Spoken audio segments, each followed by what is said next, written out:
ከነዳጅና ከኤሌክትሪክ መኪና የቱ እንደሚበልጥ ልንገራችሁ። የኤሌክትሪክ መኪኖች በኤሌክትሪክ የሚሰሩ ባትሪ የተገጠመላቸው ሲሆን እንዲሁም በውስጣቸው የኤሌክትሪክ ሞተርን አካተዋል። በተጨማሪም እነዚህ መኪኖች ለአካባቢ ተስማሚ፣ ድምጻቸው የማይረብሽ እንዲሁም ለአየር ብክለት የማይዳርጉ ጸጥ ብለው የሚነዱ መኪኖች ናቸው። በተጨማሪም እነዚህ መኪኖች ቶሎ ጥገና የማያስፈልጋቸው ሲሆኑ ብዙ ጊዜ የሚሰባበሩ ክፍሎችም አይኖሯቸውም። እነዚህ መኪኖች በጣም ፈጣንና አስተማማኝ ጉልበት ሲኖራቸው ቤታችን ውስጥ በምናገኛቸው የኤሌክትሪክ ኃይል ቻርጅ መደረግ ይችላሉ። አሊያም በሱፐር ፋስት ቻርጅ ዝቅተኛ በሚባል ዋጋ ቻርጅ ማድረግ ይችላሉ። በተጨማሪም እነዚህ መኪኖች ደካማ ጎናቸው ቤት ውስጥ ቻርጅ ለማድረግ ከ6 ሰዓት እስከ 7 ሰዓት ሲወስዱ በተጨማሪም በሱፐር ፋስት ቻርጅ ለማድረግ ደግሞ ከ40 እስከ 45 ደቂቃ ይወስዳሉ። በተጨማሪም የኃይል መሙያ ጣቢያዎች ሙሉ በሙሉ ተደራሽ ስላልሆኑ ለክፍለ ሀገር ጉዞዎች አዳጋች ያደርገዋል። በተጨማሪም እነዚህ መኪኖች ግጭትን የሚያስተናግዱ ከሆነ የቦዲያቸው ዋጋ ከፍተኛ ነው። እነዚህ መኪኖች ባትሪያቸውን በጥንቃቄ ካልተያዙ ለከፍተኛ ወጪ ይዳርጋሉ። እስኪሁን ደግሞ ወደ ነዳጅ መኪኖች እንግባ። የነዳጅ መኪኖች በናፍጣ ወይም በቤንዚን የሚሰሩ ሲሆኑ አብዛኛውን ጊዜ እነዚህ መኪኖች ለክፍለ ሀገርና ራቅ ላለ ቦታዎች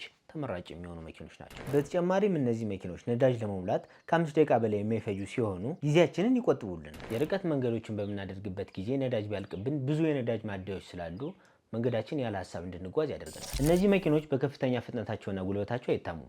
እስኪ አሁን ደግሞ ወደ ደካማ ጎናቸው እንግባ። እነዚህ መኪኖች ከፍተኛ የአየር ብክለት የሚያስከትሉ ሲሆኑ በተጨማሪም ብዙ ጊዜ ጥገና ያስፈልጋቸዋል። ለምሳሌ የሞተር ክፍሎች፣ የዘይት ቅያሪና ትራንስሚሽን ለአንዳንድ ወጪዎች ይዳርጉናል።